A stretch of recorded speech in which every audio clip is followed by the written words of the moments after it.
2 years ago, we talked about an album that broke through, a band that broke through, and really a band that really kind of got themselves right into the thick of things with one release. Well, really, actually, it was because of their first release gaining them a little bit of momentum, and then the second one just really blindsiding people and taking them off guard with it being pretty damn good. That was called The Discovery. The band was called Born of Osiris, and now it's time for us to talk about their new record, Tonight We Die Alive. Only there's no A there, it's Delta. YouTube, for the purposes of this review, I submit to you, please, in the transcript for the hearing and, well, just the hearing impaired, I guess the visually impaired wouldn't see it, I demand that all A's be transformed into the Delta symbol. You're not going to do it? Damn. Well, let's just talk about the album instead. It feels so weird that it's been only 2 years. Only 2 years since The Discovery came out. Maybe it's weird because it seems as though it's still so fresh in my mind, but maybe what I really should be thinking of is, damn, it's been 2 years. God. Time is really flying. A lot has happened in those 2 years.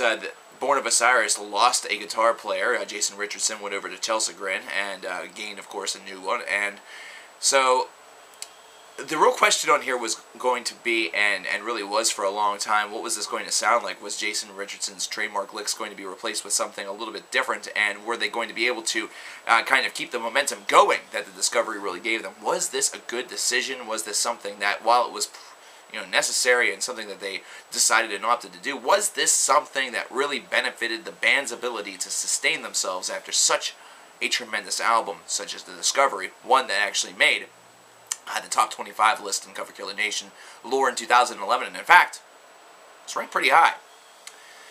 Well, the answer to that question will be seen and is heard on this 11-track album, which clocks in at a little bit more than 40 minutes in length, and it's certainly one that delves in this and really deserves a little bit of examination, because with The Discovery we had a very lengthy affair as far as tracks were concerned. I mean, as far as timing, it's not really all of that different as far as length is concerned, but it just seemed that the last album had a lot more in the way of emphasis on making sure that everything flowed very smoothly and just had a very seamless transition from track to track. And that's something that they don't really do so much on this album. Instead, they really aim for these 11 tracks, each to feel very individualized. It's definitely one that doesn't free flow quite like The Discovery does, but this is a brand new, brand different album. This is not something where they have to do that on every single one in order for it to be a good release. So whenever we look at the music, whenever we start to examine everything, the very first thing that I start to note is that there are some similarities to what you hear on The Discovery. In fact, there seems to be a bit of a logical progression from The Discovery to this, which means that the band kind of entered the studio with a similar mode in mind as far as writing their music. So you can pretty much ascertain from all of this, you can pretty much take from all of this that what you've heard on albums in the past from Born of Osiris and what you're going to hear on this album is going to kind of be their trademark style a little bit. You're not going to hear a ton of deviation, or should I say, if you do hear deviation from this path, it's going to really stick out like a sore thumb, and it's going to become increasingly obvious to you quite rapidly. Now, the one thing I have to say about this album, and I hate making comparisons, I really do, because it's almost unfair to the album that you're analyzing to make comparisons to something that's happened in the past, but this one, in this case, I almost have to do it, and the reason that I have to do it is because what really, one of the principal arguments here, one of the main reasons why this is going to go the way it is because The Discovery is a very memorable album. This album, while it does have some great moments, while it does have some killer elements, it just doesn't feel as, legendary. It doesn't feel as trademark. It doesn't feel as memorable. And it's kind of weird because for 2 years, I know that a lot of fans that were probably introduced to Born of Osiris thanks to The Discovery were definitely looking forward to this release and definitely looking forward to see what the band is able to do. Now, I listen to this album, and whenever I go through it, I've gone through it a couple of different times. Whenever I listen to these 11 tracks, I hear a lot of work that I could kind of imagine being work that sort of missed the cut on the Discovery because it either didn't fit in or things like that, or because it has its own centralized theme that is being harnessed on this record and kind of makes this record the individual beast that it is. And that's all well and good, but at the same time the material just doesn't surprise me all that much. The material is not something that caught me off guard similar to it did a couple of years ago. So now, instead of being a little bit surprised with what I'm hearing, which even from listening to their first album to the Discovery, to their second album to the Discovery, it was definitely something where the leap forward was that which was very, very surprising, very sudden. It takes you off guard, as I mentioned. So on the third album, you know, you have to really consider how many more, you know, tricks do you have up your sleeve before the full breadth of what you're able to really accomplish kind of gets there, and that plateau really hits itself, and then the only place that you can really go is, you know, down for a little bit.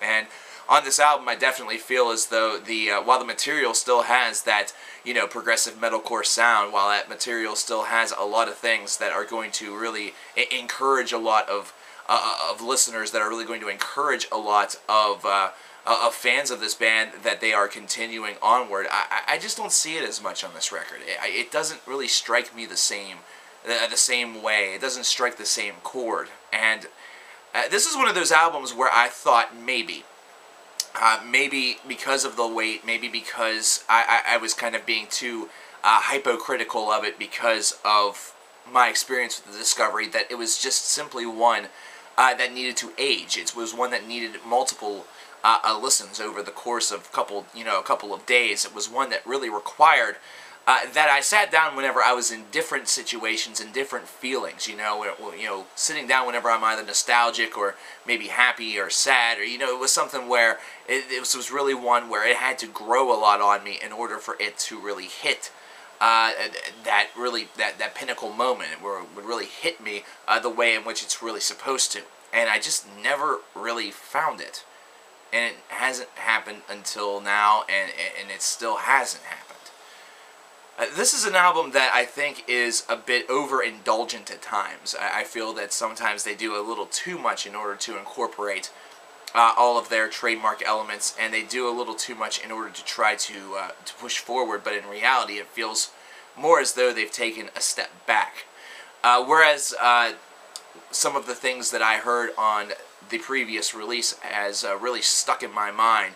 You know, a song such as Follow the Signs really remains with you long after the first time that you hear it, as well as a lot of others. You know, there's instrumentals on that album that really, you wouldn't want lyrics to accompany them because it would just ruin the mood. They seem to have a lot more self-awareness whenever it came to the way in which they wrote. On this album, it doesn't have that same feel. There isn't a real epic nature to it. There isn't an epic feel to it. You know, this is a little more straightforward, which whenever you kind of look at the styles, whenever you look tit for tat, you know, one style to the other, the album is still, you know, above average. However, it just doesn't seem to have that same oomph factor. It doesn't seem to have that same feel, that same memorable aspect to it that the Discovery had. And I realized that I don't like, traditionally, to really base a lot of my argument on an album that came out in the past, because bands do progress. Bands do grow. They do mature. And that's why I am also going to say that this album is still above average. However, it's above average principally because whenever you look at a lot of other music in this department, whenever you see a lot of bands that are in this department, this is certainly one that's going to stick out to a lot of people. It's going to be one where Born of Osiris does have a sound that is relatively unique to themselves, and is one that is able to continue onward with this album. It's one where they're able to kind of build that wall of sound a little bit more. They're really advancing a little bit more on the electronic or the keys, whatever it may be in the background. They're able to write some pretty great riffs, and it seems like they've gotten a fairly decent, suitable replacement for Jason Richardson at the guitar helm. Not that that was ever really in doubt. However, whenever I examine the work overall, whenever I look principally at a score basis, as a, you know, legendary status for 2003 or 13 rather basis, and whenever I really, suit it up compared to a lot of other things and really just take all sorts of analysis and analytical things into effect and into thought, it just doesn't have that same feel. Something about it feels missing. Something doesn't feel necessarily broken, but something just seems as though it's lacking. It's one that's really difficult to kind of put your finger on it, but you notice it. It's one that kind of eats away at you, and you can't ever really, put your finger on it, like I said, but you know that it's present. This is an album that feels bogged down by that, and it just feels like it is, as I said, it's over-exasperated by itself. And it's almost as though there was a lot of attempted ambition here, and the ambition actually led to probably a band's worst nightmare, which is over-ambition. And really, can you really blame Born of Osiris? Because they're coming off of an album that literally, as I said before, took everybody off guard and came completely out of nowhere to really redefine what a style, a subgenre of metal was doing at the time. Can't blame them, but you got to be critical. You got to be truthful. I see this album as only about a 7.75. Maybe that's even being generous. I see this album as above average, as I said. It's passable, kind of par for the course, but I don't see it as anything tremendously special. Now, I know I'm probably going to get a lot of flack for that, and I know that I'm probably going to get shat on by a lot of people that have become Born of Osiris fans because of the discovery. However, this is just how I feel about it. It's definitely one that feels like there is something missing. Now, if something were to change, if I were to finally find that moment where this album is perfectly suited for, then you can guarantee that this is one that may still creep on to the top 25 list at the end of the year. But from where I'm standing, from where my ears are, from where my eyes are, the focus that I have currently, I don't know if it's going to make it. And that's going to be a surprise. It happens. It does.